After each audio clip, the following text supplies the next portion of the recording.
Entendu il y a quelques minutes le récit que nous a fait Jean-Michel Rascol de cette course du 50 km marche à Rio. Je vous résume, c'était vraiment incroyable avec Yoann Diniz. À mi-course, le Français était en tête d'1 minute 40 et il a dû s'arrêter malade. Il est reparti en titubant, puis il est tombé, il est reparti, il s'est effondré à un moment donné. Il est allé jusqu'au bout de l'effort, jusqu'au bout de la douleur. Et c'est vraiment quelque chose de très fort. Il n'a pas eu de médaille, évidemment. Il est arrivé 8e, mais c'était vraiment un moment incroyable. Et on va s'y arrêter avec notre consultant athlétisme RTL en direct de Rio. Bonsoir Alain Blondel.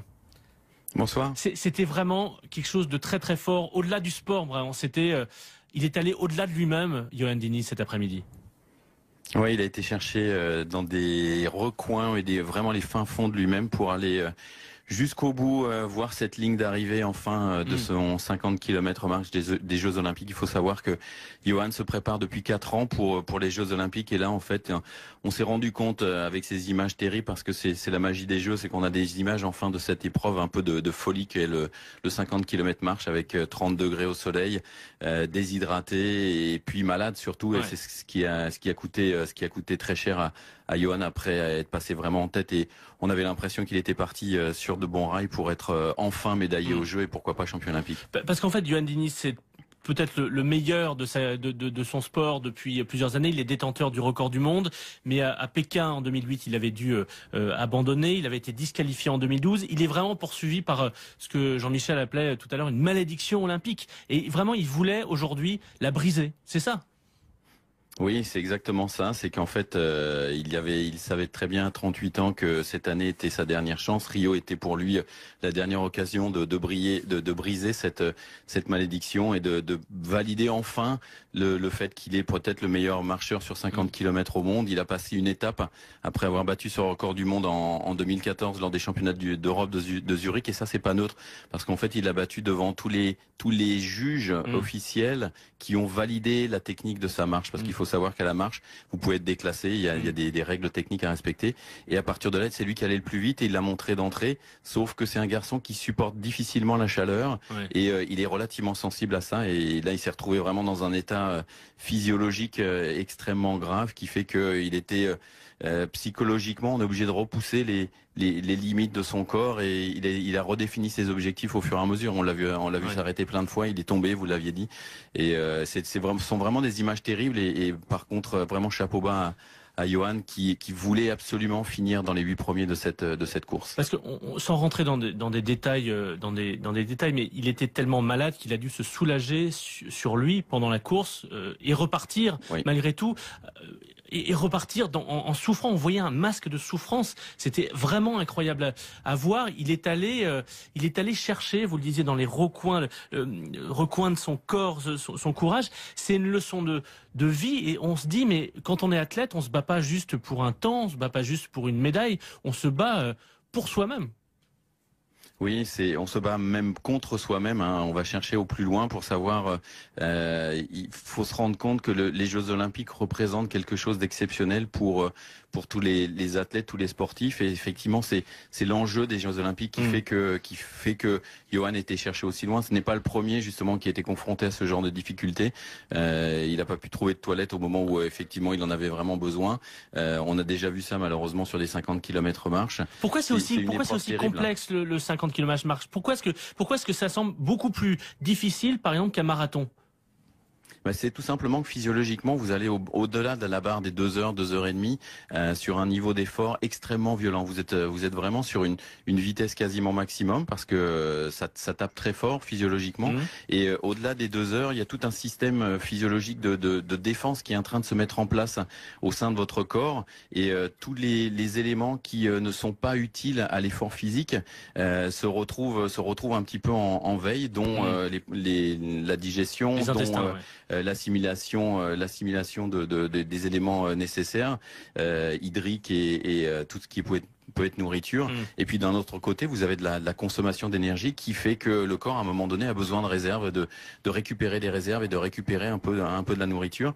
Et tout ça est complètement paradoxal, et ce qui fait que ça devient limite. Et quand vous êtes confronté à 30 degrés de chaleur, sans ombre du tout, qu'il y a de l'eau qui vous est fournie par l'organisation qui est peut-être un peu froide, si vous buvez trop vite, c'est fini, c'est la catastrophe. Et c'est vrai qu'après l'avoir vu tomber, tituber, se relever, vraiment souffrir jusqu'au bout, on l'a vu sourire au milieu de sa grimace. Il a souri à la fin sur la ligne, et c'était vraiment un très très beau moment de ces Jeux Olympiques.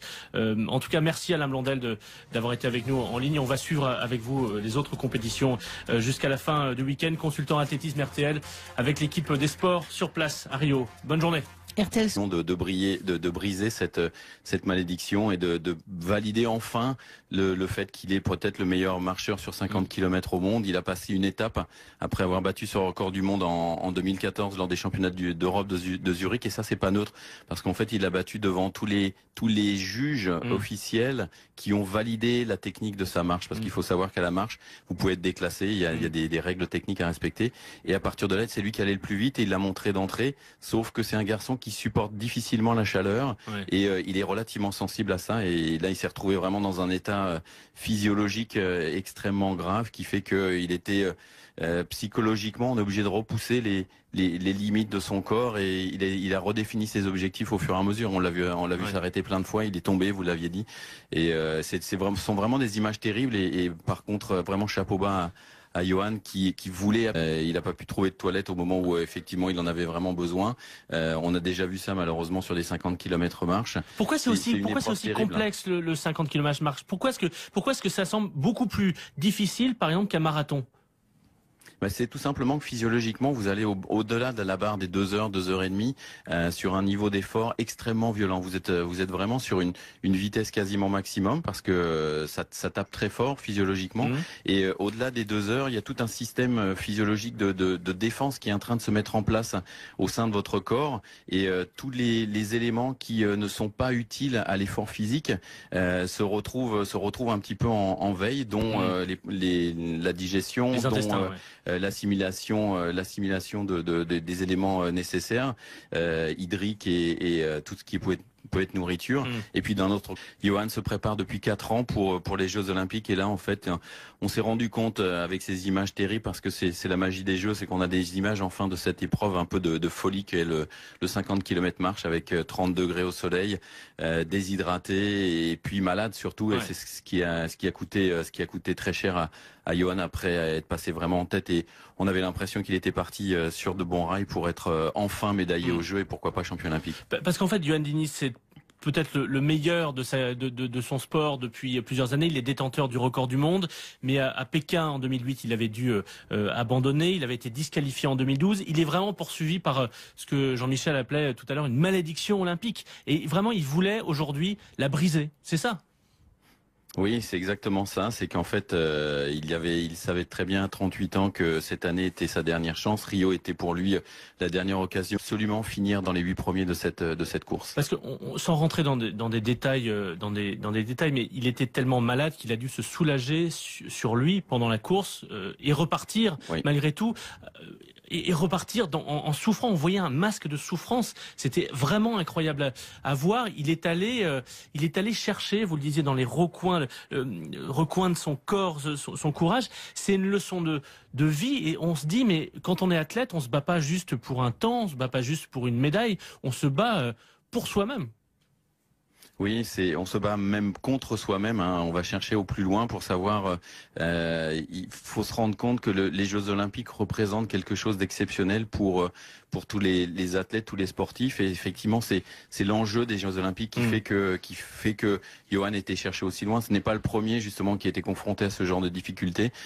Entendu il y a quelques minutes le récit que nous a fait Jean-Michel Rascol de cette course du 50 km marche à Rio. Je vous résume, c'était vraiment incroyable avec Johan Diniz. À mi-course, le Français était en tête d'1 minute 40 et il a dû s'arrêter malade. Il est reparti en titubant, puis il est tombé, il est reparti, il s'est effondré à un moment donné. Il est allé jusqu'au bout de l'effort, jusqu'au bout de la douleur. Et c'est vraiment quelque chose de très fort. Il n'a pas eu de médaille, évidemment. Il est arrivé 8e, mais c'était vraiment un moment incroyable. Et on va s'y arrêter avec notre consultant athlétisme RTL en direct de Rio. Bonsoir Alain Blondel. Bonsoir. C'était vraiment quelque chose de très très fort. Au-delà du sport, vraiment. Il est allé au-delà de lui-même, Yoann Diniz, cet après-midi.